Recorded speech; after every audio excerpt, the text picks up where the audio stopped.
Fala, meus queridos! Como estamos? Tudo bem?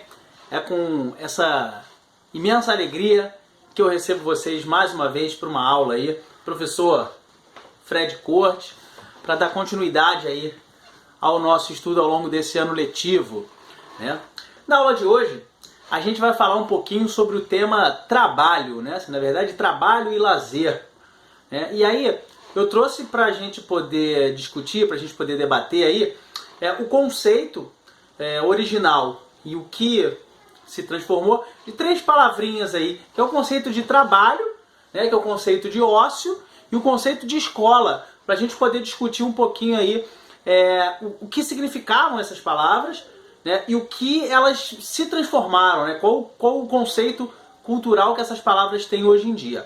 Então vamos começar falando aí sobre o conceito de trabalho, né? Trabalho nada mais é do que qualquer atividade que você produz alguma coisa, né? Pode ser um trabalho manual, um trabalho braçal ou também um trabalho intelectual, né? Mas a gente tem que voltar à origem dessa palavra, né? Assim, para a etimologia e para muitos estudiosos também, a palavra trabalho está na origem de uma palavra latina chamada tripalium, que nada mais era do que um instrumento de tortura, né? Assim, era uma espécie de 3 paus, né?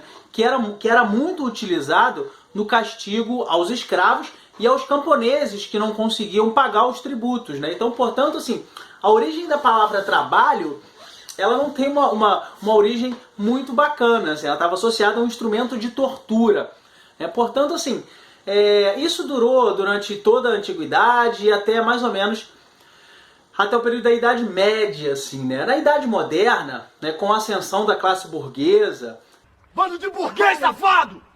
Né, na Revolução Industrial, mais precisamente, que traz pra gente uma ideia de que o trabalho é algo fundamental na vida dos seres humanos, né? Isso porque lá durante o período moderno, a burguesia era uma camada da sociedade que trabalhava, não era muito bem vista dentro do conceito cultural na época, né? Principalmente porque o trabalho não era uma atividade dedicada às camadas mais altas da sociedade, ou seja, o trabalho manual, como a gente está acostumado, né? Então, a burguesia, quando ela assume o poder em alguns países da Europa, e a Revolução Industrial ela é importante nesse sentido, a noção de trabalho, a noção que a gente tinha, né? A noção que se tinha do trabalho, se modifica. Então a noção que a gente tem hoje do trabalho é muito mais fruto de uma noção da Revolução Industrial, que a Revolução Industrial vai trazer pra gente, do que da origem dessa palavra trabalho, tá? Um outro conceito interessante que a gente vai ver aí é o conceito da palavra ócio, né? Ou seja, o que significa o ócio hoje? Ócio hoje tem uma conotação não muito positiva, né? Ou seja, a pessoa ociosa é aquela pessoa que não faz nada. É quase como uma pessoa vagabunda aí, segundo o jargão popular.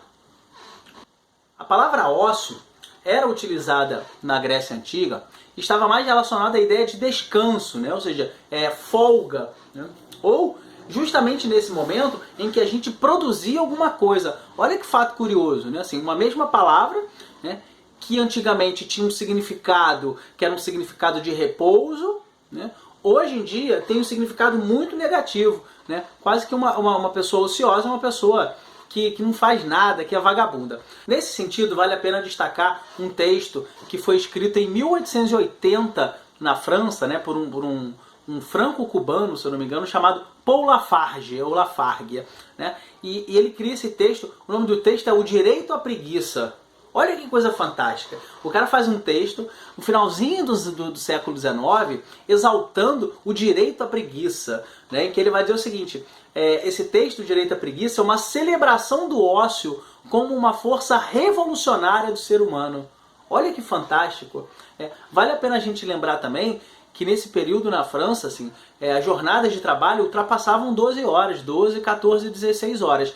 Então, assim, havia dentro desse texto, né, uma crítica violenta em relação à maneira como os trabalhadores eram tratados pelos governos na época. Mas é um fato curioso, né? Ele fala que, na verdade, costumava-se dizer nessa época de que o ser humano tinha um direito ao trabalho. Ele vem numa situação contrária, né? Ele exalta o chamado direito à preguiça, né? É uma espécie de uma celebração do ócio nesse momento.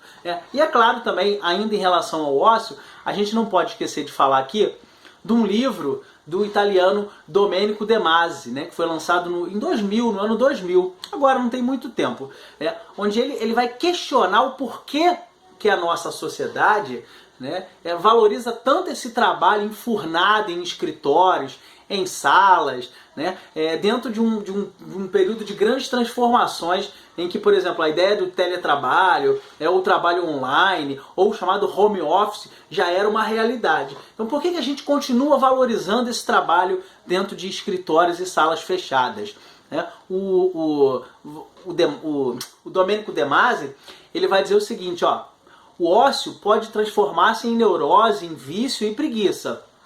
Mas é importante lembrar também que ele pode elevar-se para a arte, para a criatividade e para a liberdade.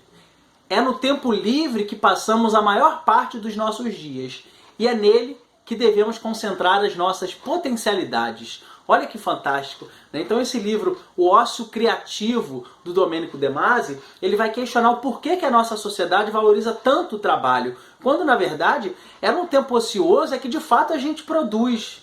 Olha que legal, olha que ideia bacana, né?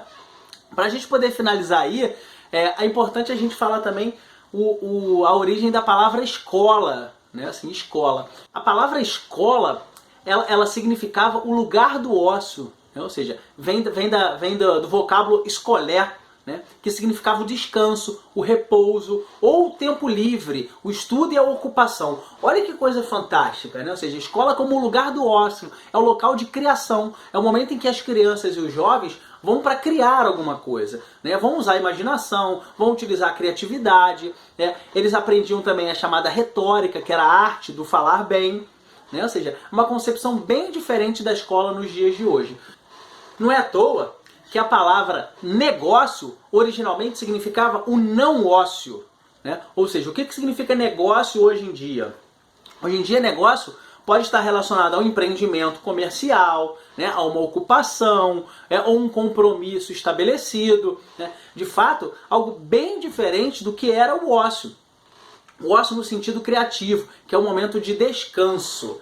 Tá? Então, pessoal, é importante a gente ficar atento nessas palavras. Você vê que uma mesma palavra, ela muda o seu significado ao longo do tempo, né? Então, que trabalho inicialmente era uma atividade considerada ruim, né? Assim, um trabalho como a gente conhece, hoje em dia o trabalho é considerado fundamental na vida do ser humano, né? Da mesma forma, a palavra ócio, que antigamente era muito valorizada pelos gregos, né? Principalmente o ócio, no sentido do ócio criativo, um momento de inspiração e criação, a palavra ócio hoje em dia tem uma conotação muito negativa, né? Tranquilo, pessoal? Então era isso que eu tinha a dizer para vocês hoje aí. Espero que vocês tenham entendido, né?